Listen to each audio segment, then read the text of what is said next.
presenting. I will now hand it over to Ms. Fagan. I hope everyone can see the screen. If you can see a blue screen titled Ransomware Presentation for the Florida Bar with today's date on it, we're all good to go. Ms. Fagan, stage is yours. Thank you so much, Carla, and thank you to the Florida Bar and to Bo and to Mike and the Technology Committee for inviting me to speak to you all today on the topic of ransomware. As Carla stated, I'm one of the computer hacking and intellectual property attorneys at the U.S. Attorney's Office here in the Southern District of Florida. And part of our job responsibilities is to do public outreach seminars like this, where we educate the public on different types of computer crime, how to not fall victim to computer crime, and to explain DOJ efforts to combat computer crime. So I am thankful for this opportunity. I am not a subject matter expert. I have been investigating and prosecuting computer crimes longer than most, since about 2000. But I do have to give the usual legal caveats that what I say today is not an official statement from the Department of Justice.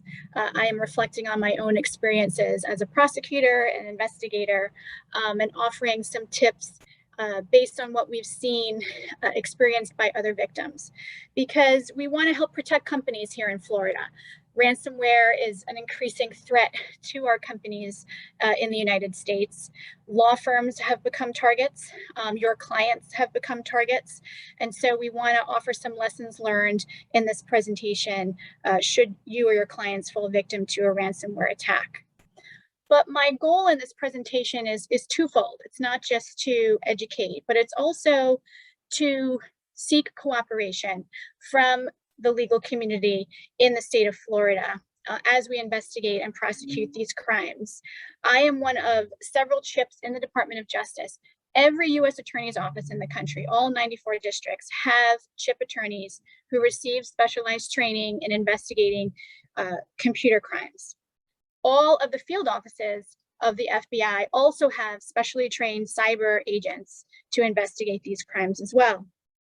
And we do these outreach presentations to foster cooperation with the legal community, because not only do we want to become part of your incident response plans, we want to encourage the reporting of these crimes so that we can investigate it. We want to also demystify the process of engaging law enforcement during the times when you fall victim to these attacks.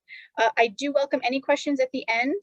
If I cannot answer them in this presentation, I will do my best to track down the answer for you and get that answer for you. And throughout the presentation, I also give you some resources, some free resources to look at to help secure your systems from cyber attacks.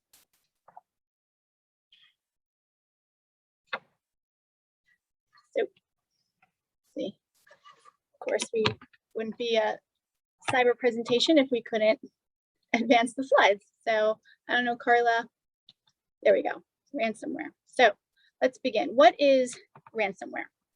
Well, ransomware is basically malicious code. It's malicious software that's deployed to encrypt a victim's data, and then the bad actors will hold that data ransom. They will only give you the decryption key if you pay the ransom. Ransomware is actually distinct from data breaches.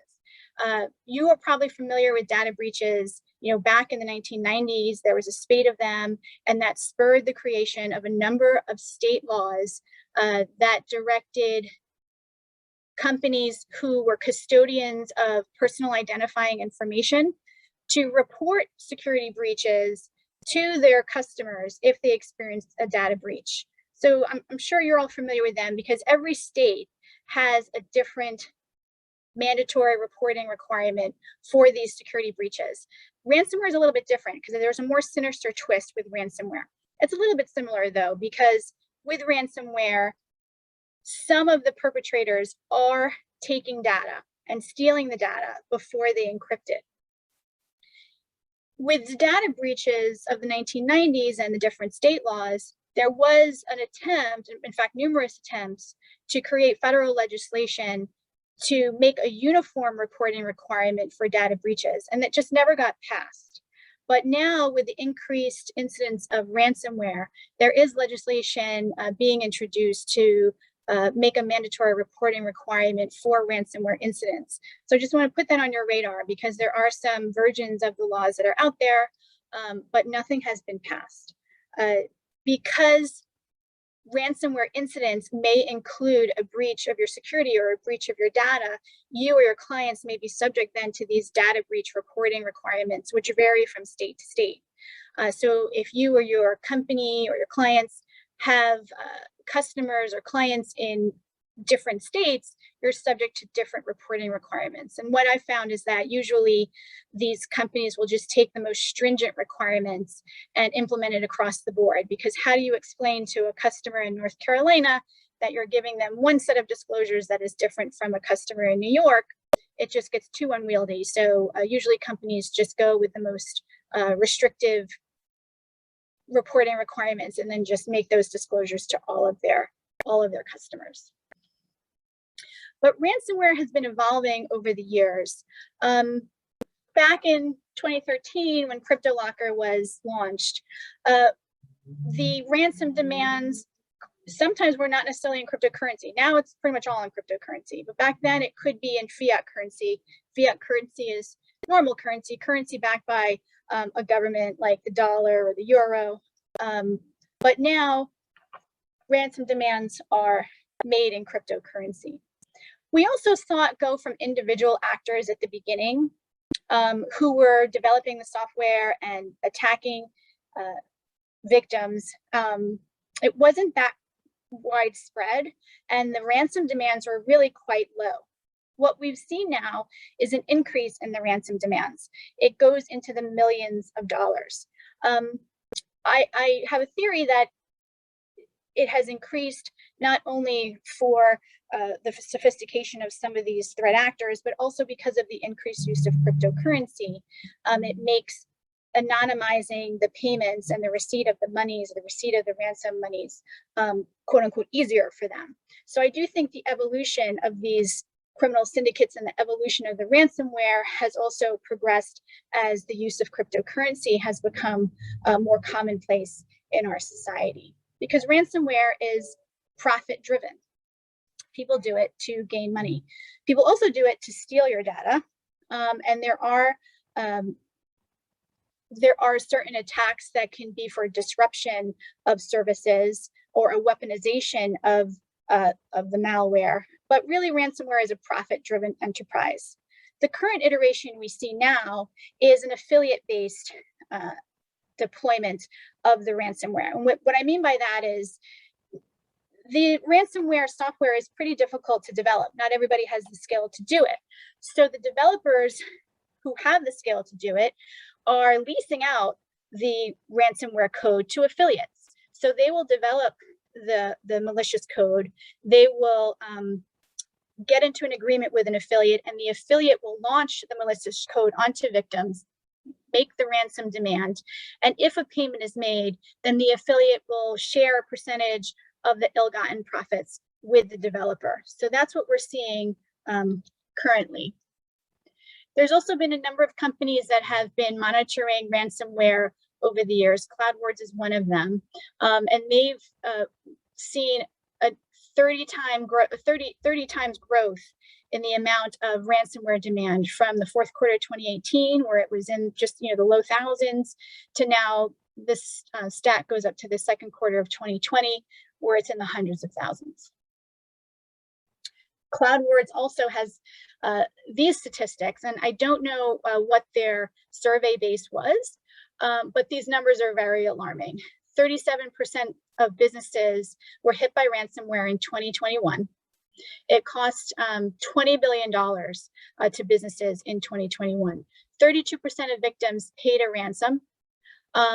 And of the victims who paid the ransom, only about 65% of their data, of the victims were able to recover their data. 57% of ransomware victims, though, were able to recover their data using a backup. And we're going to talk about backups, because backups is one way that you can help fortify your company or your clients to survive a ransomware attack perhaps without paying the ransom. So you can recover just on the backup copies of the data that you are having. But look at the statistics. In 2021, every 11 seconds, a company was hit by ransomware. There's just been exponential growth in this area. The events that hit the largest headlines in 2021 were the Colonial Pipeline attack, the JBS meatpacking attack, and Kaseya. Kaseya is right here in South Florida. So in the Colonial Pipeline attack, I have it as 2021. I think the actual ransom was paid in May, but $4.4 million was paid in a ransom. $2.3 million of that ransom was recovered with law enforcement's help in June. What's important to know is that even though we have Colonial Pipeline in April, followed by JBS Meatpacking in May, where an $11 million ransom was paid, 13 factories were shut down. JBS is one of the largest producers or suppliers of meat in the world. Their facilities in the US, Canada, and Australia was affected. And then Kaseya, the IT management security company, was hit in July. Even though these are very large corporations, no one is immune. Hospitals, municipalities, police departments, small doctors' offices, they are all vulnerable to these types of attacks. So I guess the takeaway here is that if you think that your law firm is small, or that your clients are smaller companies, that they don't have the deep pockets to really be a target of these attacks, it's not true. They can be targets of these attacks. And even with Kaseya is an IT security management company. It's what's called a managed service provider. What they do is they supply software to manage networks for some small or medium-sized companies that just don't have the in-house capability to manage their technology. So they had over 1,000 downstream clients that were affected because their software was affected. And so that's what gave the bad guys entry into other systems. And that's what's of concern to us now from a law enforcement perspective, is these attacks on these managed service providers, because when they are the targets of these attacks, often the bad guys will then go downstream and attack their clients. Some good takeaways, though, from Kaseya. If you read some of the press releases from this incident, only 6 weeks after this attack, DOJ had indicted an individual who was accused of launching the Sodinokibi and Revil malware, which we believe was used in the Kaseya attack. And law enforcement also recovered over $6 million in ransomware profits from this threat group. The director of the FBI had lauded Kaseya because they had involved law enforcement early from the attack. They brought in the FBI, and it's that early involvement of law enforcement while the attack was going on that enabled us to do the requisite tracing, either the tracing of the communications or the tracing of the ransom payment, to help us identify these perpetrators. The government is taking a whole of government approach to ransomware. And what do I mean by that? It means we are looking at all the tools in our toolbox. We're not just looking at criminal investigation and prosecution, because certainly from a criminal investigative perspective, we have subpoena power and search warrant power, and we can get evidence in a certain way. But we're looking at all the tools of government that we can use to combat this ransomware problem. It's even diplomatic, right? Because I think the gentleman who was indicted in this incident, I believe he was arrested in Poland. And when we do arrest individuals overseas, these perpetrators overseas, we do rely on our foreign law enforcement partners, and that involves a diplomatic process to extradite them back here to the United States to face those charges. Coveware is another company that has been monitoring ransomware statistics for a number of years, and they also had seen the average ransomware payment increase exponentially from 2018 to the current date. They had identified certain variants of ransomware. So ransomware variants are just different types of software code made by different criminal syndicates. So Sodinokibi, also known as Revil, was the most prevalent currently, Conti and Lockbit. But these are just a few of them, because I have investigations of ransomware variants that are not even on this slide. So even though this looks like, oh my gosh, there's a dozen types of variants, there's even more than this. And the different malicious code, they're programmed to attack victims in different ways.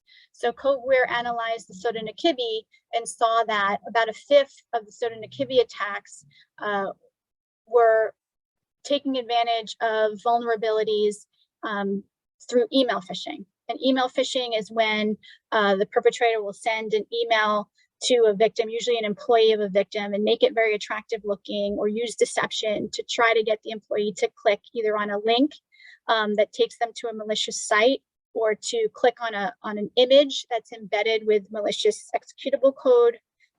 But that's what we call email phishing. RDP compromise is remote desktop protocol compromise. So especially now with the pandemic, a lot of companies are having their employees telework, and they're allowing this remote access to their networks. So compromising those RDP, the RDP software is how Sodinokibi gets in. And look at Phobos. Phobos is 100% of an RDP compromise. Sodinokibi also takes advantage of some software vulnerabilities. I believe that was with Kaseya. And once that vulnerability is made known, then other hackers also take advantage of that vulnerability. And here, the Maze ransomware, about 63% was from email phishing, 33% was from RDP compromise. Also very concerning about these ransomware attacks, besides the fact that they take networks offline and they make data inaccessible, is the attacks on the healthcare industry. Comparitech did a study that showed that the healthcare sector lost $20 billion due to ransomware attacks. And the $20 billion came from impacted revenue, from defending lawsuits, from paying the ransom. Hundreds of hospital and healthcare companies were affected, and they had noted over 92 ransomware attacks. And just an anecdotal story, I was visiting a new doctor, and I was talking to him, and since it was the first appointment, he had asked, what I did for a living, and I told him, and he said, "Oh, yeah, my office was a victim of a ransomware attack 3 months ago." So my thoughts immediately went to, what information did I put on that patient intake form that was now in the hands of hackers? But I asked him, I said, "Did you pay the ransom?" And he said, "No, we were able to recover." He's like, our office was closed for 3 days. He's like, "But we were able to recover most of our data from our backups." So that's just another tale that shows you that no one is immune to these attacks. The criminal statute that we use to charge ransomware attacks is Title 18 United States Code Section 1030, the Computer Fraud and Abuse Statute. There are certain subsections to account for damaging a computer network and also for extortion. But there are also increased penalties when the modification or impairment or the attack causes the modification or impairment of the medical examination, diagnosis, treatment, or care of one or more individuals. There are also increased penalties if the attack causes physical injury to any person or is a threat to public health or safety. Where these come into play is where municipalities are victims of attacks. And if the fire department or the police department or emergency services networks are connected to those municipal networks, that can impair the response times. And then for non-healthcare companies or non-critical infrastructure or public health and safety companies, if the attack causes damage to 10 or more computers or causes a loss of over $5,000, the crime is also subject to enhanced penalties. And I bring this up to explain why law enforcement would be asking you for certain types of data and for the repercussions of the attack on your company or on your client's systems, because we want to make sure that we can prove these elements to get the enhanced penalties. How does a ransomware attack work? Well, you can sort of break it down into different stages. The first stage is infection of your system. Then you'll have an exfiltration of your data, the encryption of your data, followed by a ransom demand.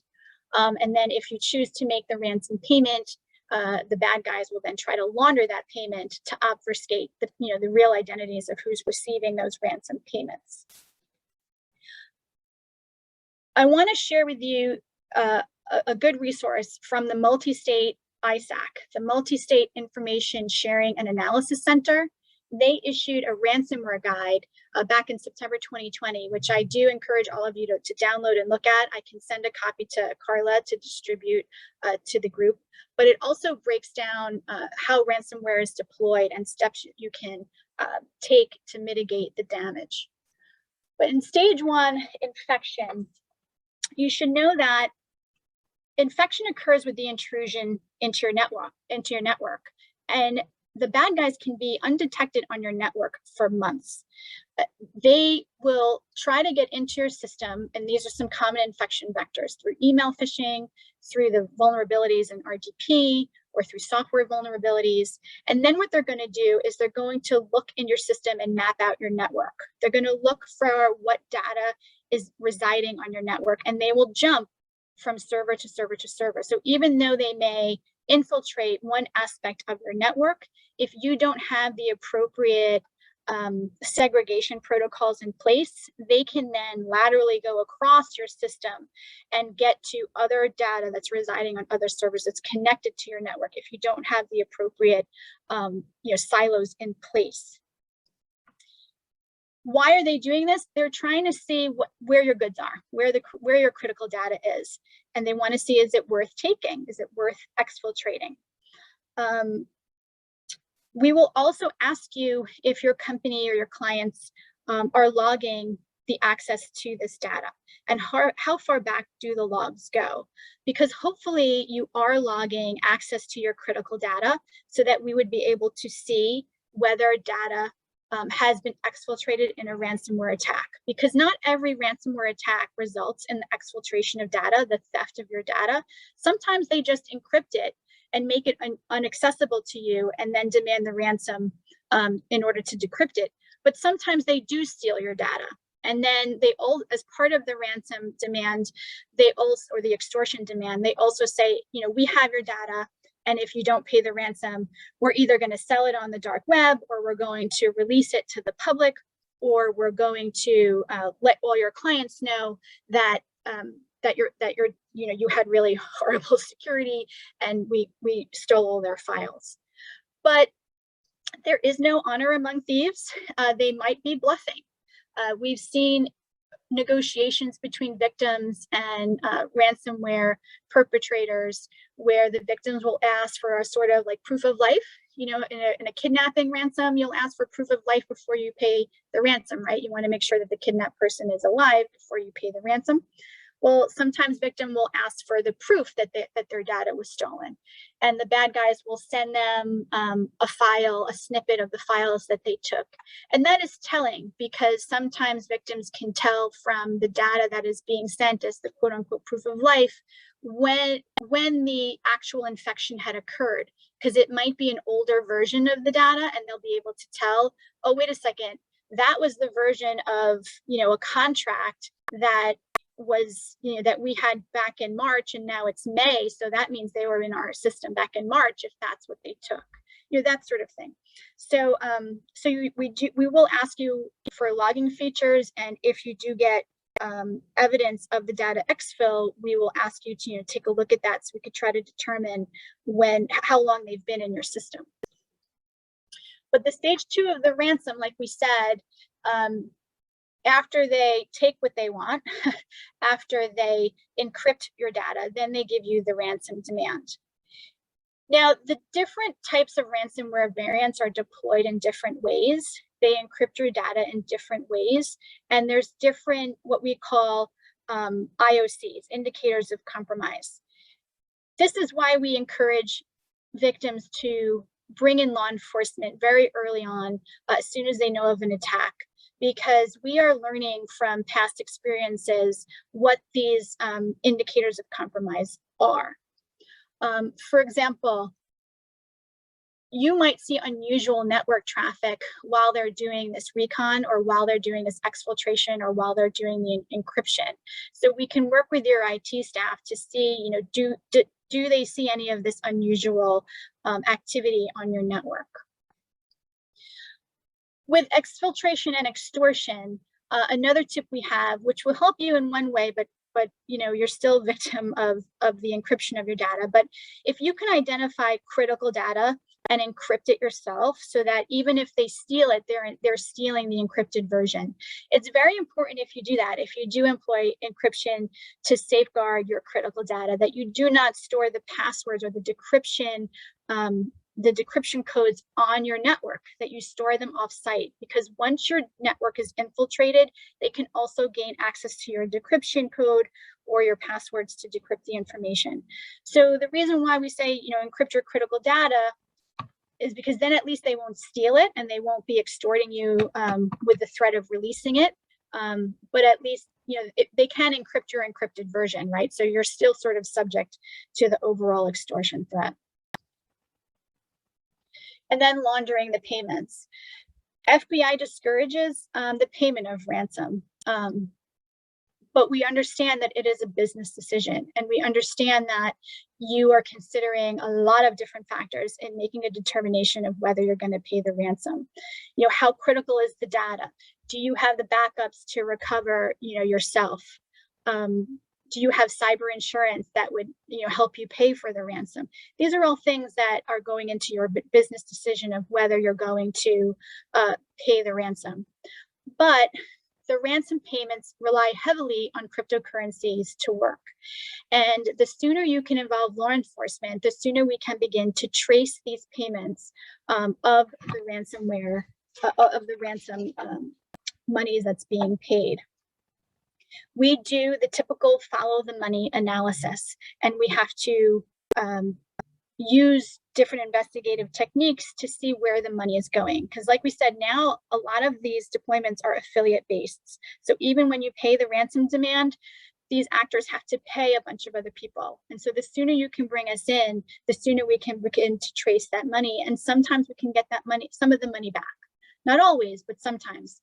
And, in Kaseya, it was the timely reporting to the FBI that helped us do the necessary tracing to get some of that ransomware back. So what are some of the other law enforcement responses to this ransomware scourge? Well, the government is prioritizing, the Department of Justice in particular, is prioritizing the investigation of ransomware attacks. Back in April, DOJ created a ransomware and digital extortion task force. What this is a group of subject matter experts who are getting together and analyzing the different ransomware attacks and bringing the best of the best to investigate these attacks. Not only do they investigate the incidents, but they also deploy this knowledge to all of the U.S. attorneys' offices and the field offices of the investigative agencies. Like I said, not only do we have CHIP attorneys in the districts, we also have a particular group in Maine Justice called the Computer Crime and Intellectual Property section. Our money laundering section has also been involved in these ransomware investigations. And we have individual cyber investigative groups, not just at the FBI in the districts, but also at the Secret Service and the Department of Homeland Security.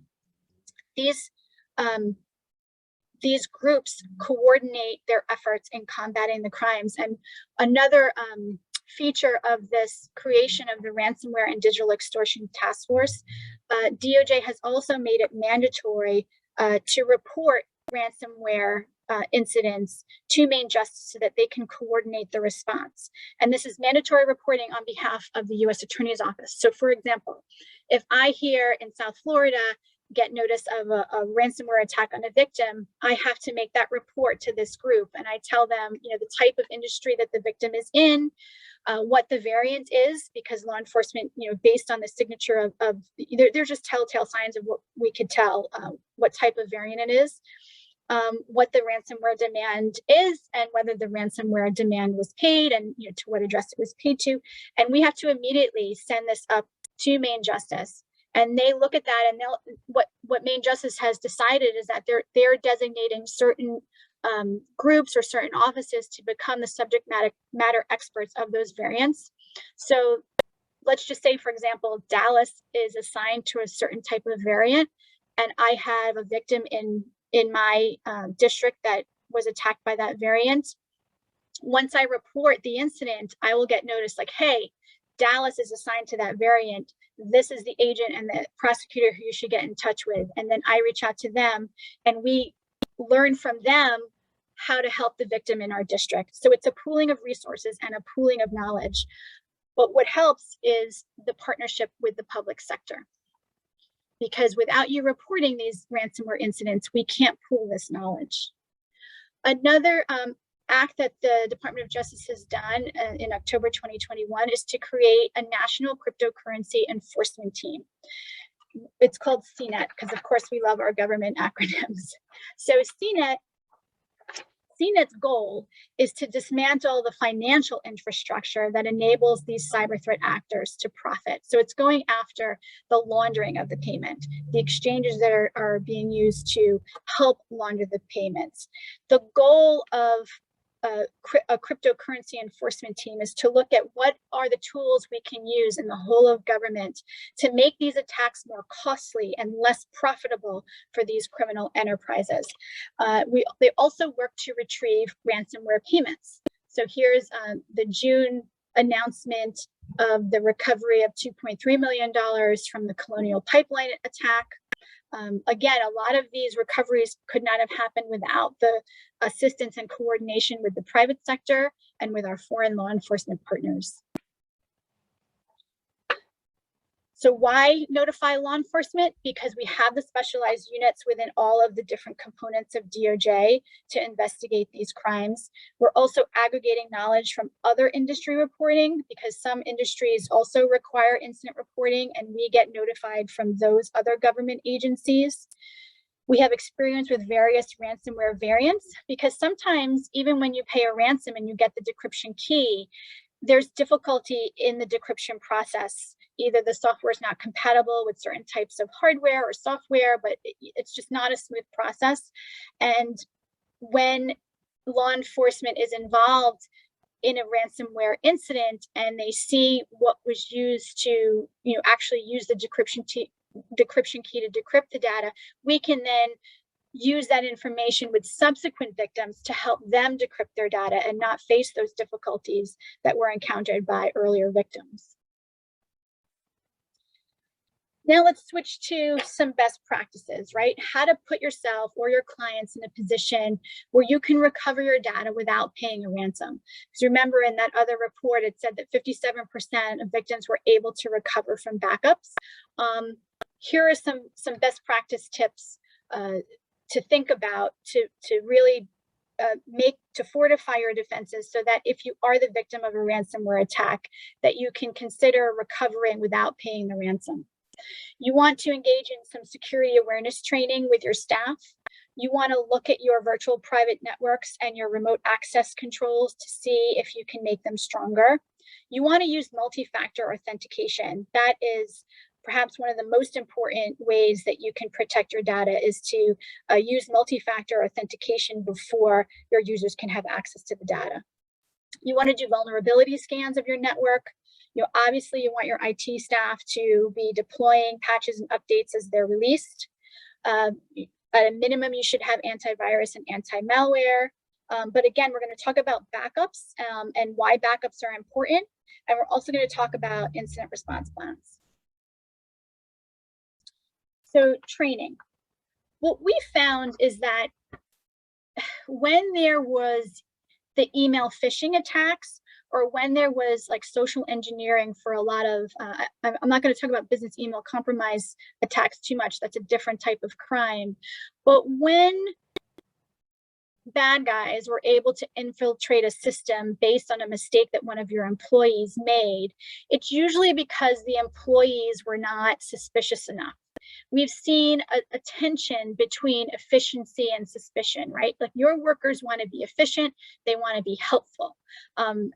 But to create a culture of cybersecurity awareness, you're actually asking them to be suspicious and to slow down the process, because they're going to be questioning the credentials of the people who are asking them for information. So there's that tension, right? You have usually when people make the mistake, it's because they were under pressure, they wanted to do a good job, they wanted to please the superiors, and if they would have questioned or asked for additional credentials, it would have slowed the process down.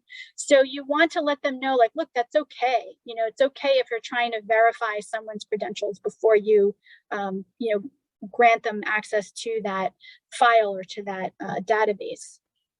And even though you train your staff, you want to test your staff. You could tell them, don't click on links. But usually, and there are companies that will, send fake emails to try to entice your workers to click on links. But you want to make it, painful for people who fail the test, right? Usually that's more training. So if you click on the link that you weren't supposed to, now you got to do another hour of training.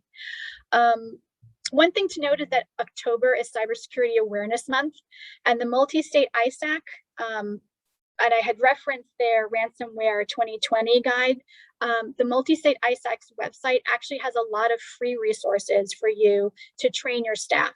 They've got posters that you can print and put around the office. They've got videos that you can have your staff look at, because we're aware that there's a lot of small companies here in Florida that just don't have the money to hire outside consultants to do this training for them. So please look at the multi-state ISAC website and see all the different free resources that they offer to you.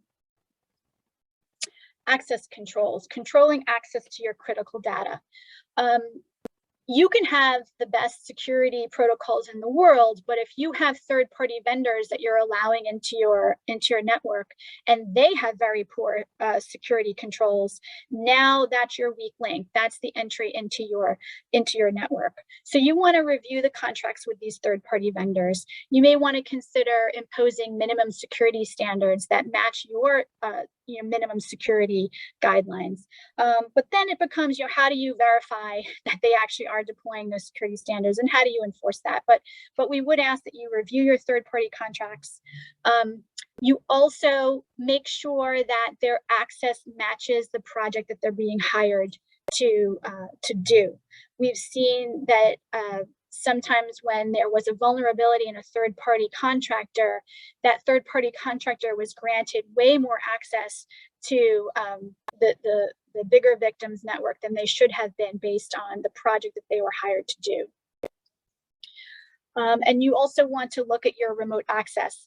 Consider only allowing authorized devices to have access to your systems. I mean, that's difficult, though, I know, for smaller companies, because you don't have the budget to issue, a firm-issued cell phone. So what a lot of people do is they allow people to use their private cell phones, and then you just put the email client on their phones. But we do advise you to just consider the remote access protocols that you're putting in place. You can also do vulnerability scans, closed unused ports, use multi-factor authentication. And again, multi-factor authentication may slow down, your processes and slow down access to data. And that's where the tension comes between efficiency and security. But multi-factor authentication is a great way to protect your critical data. Also consider logging the attempts to access data, and to also lock accounts after a certain number of failed attempts. We will certainly be asking you for this if you call us in, because we're trying to see where were you being attacked from, and we're going to be looking at where were all of these different login attempts coming from. Sometimes the victim companies aren't logging, and so we're out of luck. We don't have that. Or sometimes they don't keep them for that long, right? So if they got in 6 months ago, but you're only keeping 3 months worth of logs, then we don't really know how you were attacked. Make sure your IT staff is keeping up to date on patches to patch known vulnerabilities that were used to attack other victims. And then as far as antivirus and anti-malware, they're good, but I also want you to be aware of their limitations. So antivirus and anti-malware companies are looking for known signatures of malware, right? So once a certain type of malicious code is deployed, their analysts are looking at that code, and then they're updating the antivirus and anti-malware to look for the signatures of that malicious code. However, if you or your clients are victims of a targeted attack, that code may not be picked up on by the antivirus and anti-malware because it's written specifically for your company or for your client. And so the companies who are making the antivirus software or anti-malware software, they don't know about that signature because it's not something that was commonly deployed out in the wild. This was just written specifically for you guys, and they don't know about it, so they couldn't put it into the code to look for it. Also, you may be the unfortunate zero-day victim. That means you're the first victim of this new variant. So the antivirus, anti-malware, intrusion detection software companies, they didn't know about that variant because you're the first victim. So unfortunately, you're the canary in the mine. So certainly deploy the antivirus and anti-malware or IDS software, but realize its limitations. How you can get around that is making sure that your IT staff is on alert to detect abnormalities in your system. What do I mean by this? Well, if they see that 10 gigabytes of data are being sent from your Miami office to an IP address coming out of Detroit, they should be alerted that might be unusual. There might be an explanation, right? You might have a team doing a deposition up there in Detroit, and that's why they're pulling such data off your network up there. But if there's no reason for that data to be pushed up to Detroit, that should be an abnormality that the IT staff should be alerting someone, in your organization. We also recognize that sometimes this data is there's just too much data. It's just too noisy. Your IT staff just can't be expected to review it. There's just too many lines of code. So perhaps you should just analyze your most critical data and log it for your most critical data and automate it so that if there's a certain amount of data that's being pushed out, or there's a certain type of day in which it's being pushed out, that then you're going to get alerts to that. But again, I can't stress enough, multi-factor authentication to transfer your data is a great way to protect it. Backup data. Well, what data are you going to back up? And where are you going to back it up? How long are you going to keep the backup images? And where do you keep them? We absolutely recommend that you do offsite storage because there's many variants of ransomware that will look for backups on your network and either destroy, delete them, or encrypt them as well. So if you're going to do backups, it's very important that you keep them stored off of your network. Also, be sure that you can restore from your backups because depending on how often you create backup images, they may not be compatible with the hardware that you're currently using. So even though you have backups, you want to practice restoring from your backups so that if you find an incompatibility that you can, get the additional hardware or software that you would need to be able to resurrect your data from the backups. Create an incident response plan. Now, this may or may not be a heavy lift for us here in Florida because I feel like a lot of us have hurricane preparedness plans. We know what we're going to do in the case of a power outage, if our data is inaccessible because of a hurricane. So think about whether you can just adapt your hurricane preparedness plans into a cyber incident recovery plan. There's a lot of different resources to help you. That ransomware guide from the MSISAC has some resources to help you draft an incident response plan. And also engage us, the U.S. Attorney's Office and the FBI. We have private sector liaisons in the field of cyber to talk with you about incident response plans. I have the contact information at the end of this presentation. But we are also happy to give presentation to the C-suites of your clients or of your law firms to convince them why they need to put money and resources into creating cybersecurity plans. And of course, what we recommend is that you make notifying law enforcement part of your incident response plan. In drafting your incident response plan, think about identify the decision makers, right? Because if you're getting attacked from from a certain IP address on the internet, that you may need to shut down the connection to the internet to stop this attack, who has the authority to make that decision? Because there's a lot of implications if you just shut your network down from a connection to the internet.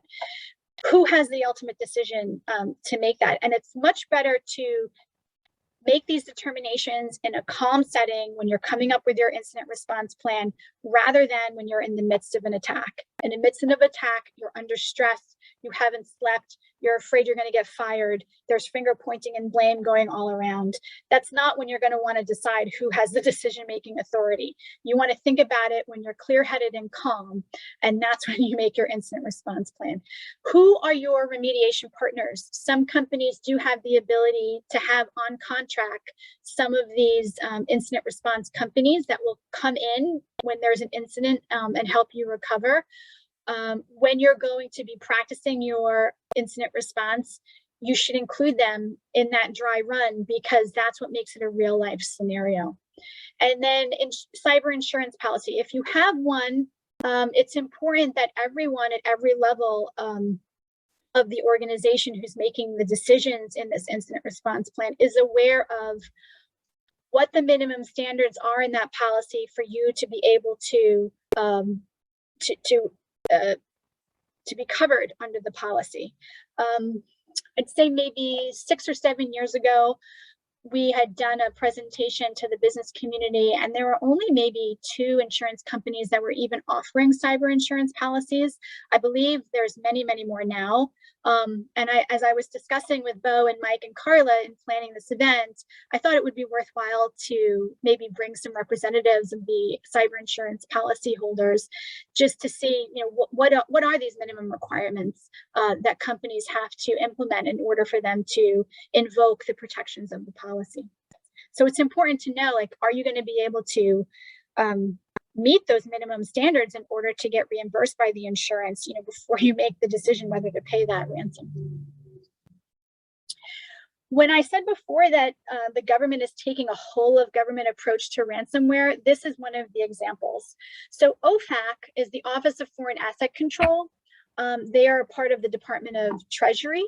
And they enforce economic sanctions and trade sanctions based on U.S. foreign policy considerations and national security concerns. So basically what they do is they impose trade restrictions to prohibit transactions with certain countries or certain entities. And I am by no means an expert on OFAC, but the reason why I'm bringing it up is because their cyber-related sanctions program has issued some guidance recently that is of concern, and not of concern, but is relevant to this space. OFAC can impose civil penalties on persons who violate the sanctions, and it's a strict liability. You don't need to know that you're violating it, or you don't need to know that the person you're engaged with or the entity that you're engaged with is on the OFAC prohibited list. It's a strict liability. And the liability can extend to providers of cyber insurance, digital forensic and incident response, and financial services that process ransom payments. They issued an advisory in September 2021. This is another document that I'm going to give to Carla to distribute, because it's a very good read, and it's worth your while, and it's not that long. But they talk about SUEX, which is a virtual exchange company that was put on the list for sanctions for its part in facilitating financial transactions with ransomware actors. What they found is that SUEX is alleged to have facilitated the payment involving at least 8 ransomware variants, and that a historical analysis of their transactions showed that over 40% of SUEX's known transactions were associated with illicit actors. So they put SUEX on the list. In that advisory statement, though, they talk about mitigating factors that OFAC will consider in determining whether a victim will be subject to sanctions for paying a ransomware payment. And what they're going to look at is the nature of the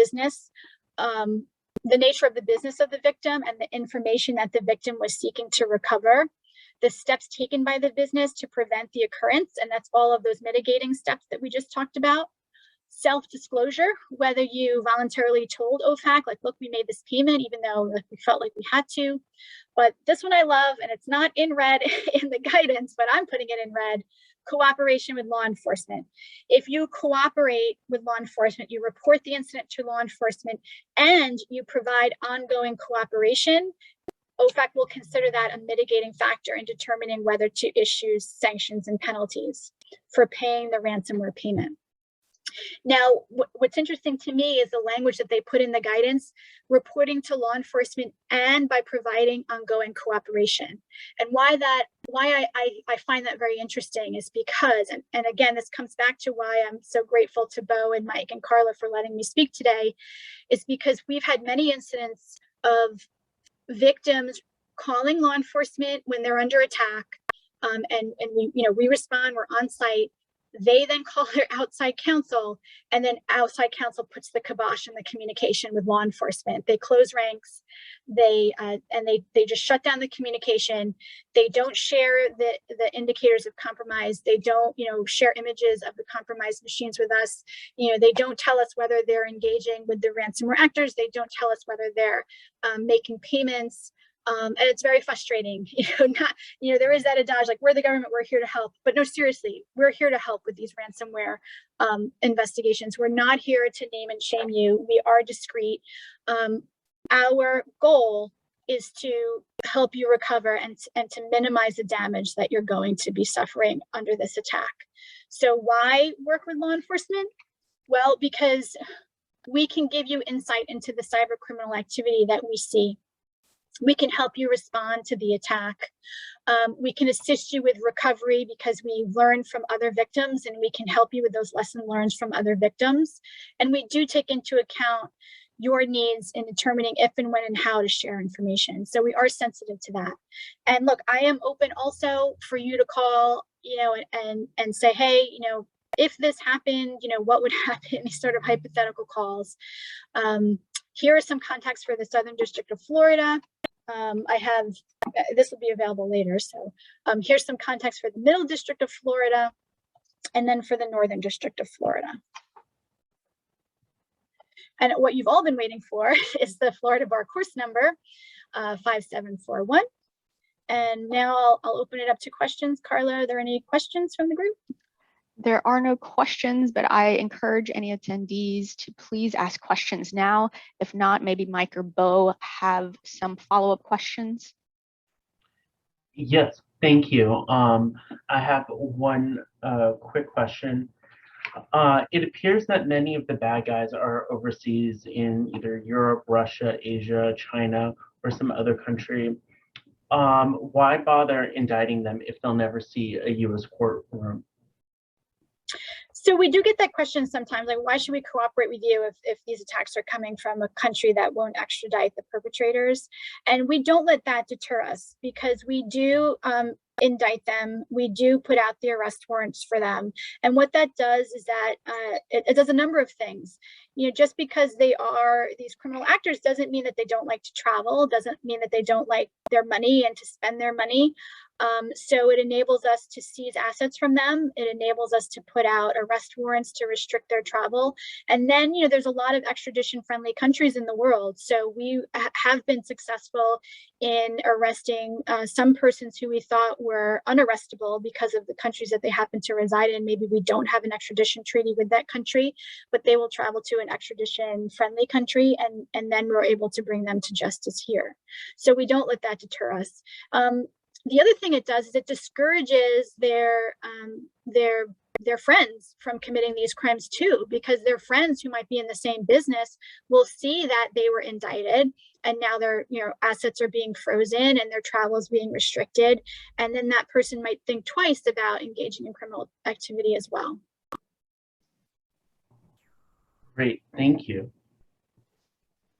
All right. Question is, Mike has a question. Oh, I'm sorry. In your experience, do mid-sized cities and large cities have a computer specialist in the PD, or do you recommend that they call your office first and you go back to the city? What would be the best way to get it started once you know you have a problem?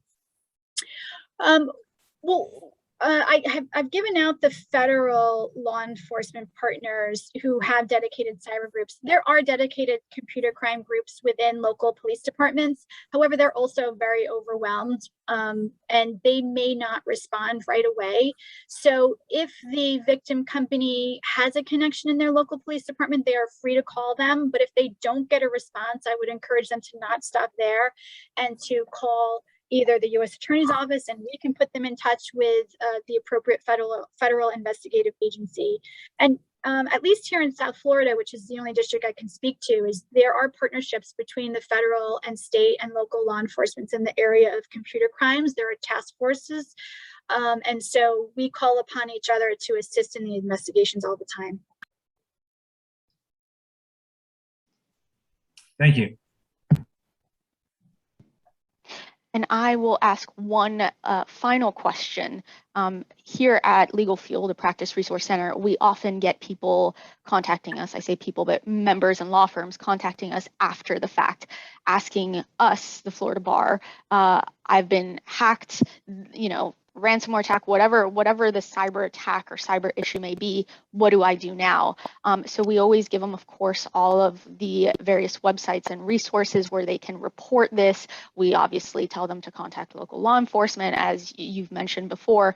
And a handful of times we've received some feedback saying, well, I've contacted law enforcement, I've filed my complaints, and I haven't heard anything, nothing's happened. Maybe it wasn't a major breach, maybe there wasn't money involved, maybe there wasn't sensitive client data involved, but they often feel like, oh, their complaints are going into sort of the ether. And, you know, so why would you encourage our members to, no matter what, report these issues to law enforcement?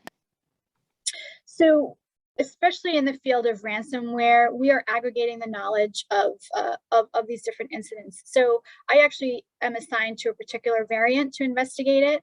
And I am getting reports from, you know, very small police departments in Indiana or Kentucky. And then we follow up with those victims because they're part of my like overarching investigation. And I know that that's happening with all these variants because all these variants are being assigned to particular field offices or to particular U.S. attorneys' offices. So even though sometimes it doesn't feel like you're getting a response, it is being collected and it is being disseminated, and it may be months. I mean, I know if you need some immediate response, again, I would encourage you to call either the U.S. Attorney's Office or the FBI or Secret Service or HSI numbers that I've put on the screen. And we'll be frank with you. I mean, we do deploy them to go, but sometimes they'll just say, there's, you know, there's only so much you could do.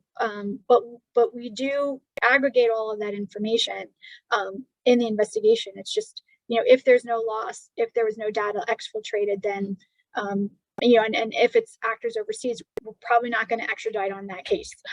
But if it's a conspiracy and it's a wider deployment and a wider investigation, it can be part of a wider investigation. Wonderful, thank you. Well, I think we've reached the end of our presentation. I do have one quick poll for anyone who's left. We want to know what topics you'd like to learn more about, particularly in follow-up to this presentation. So your options are cryptocurrencies, cyber insurance, and incident response planning. I'll give everyone about another 30 seconds or so to answer.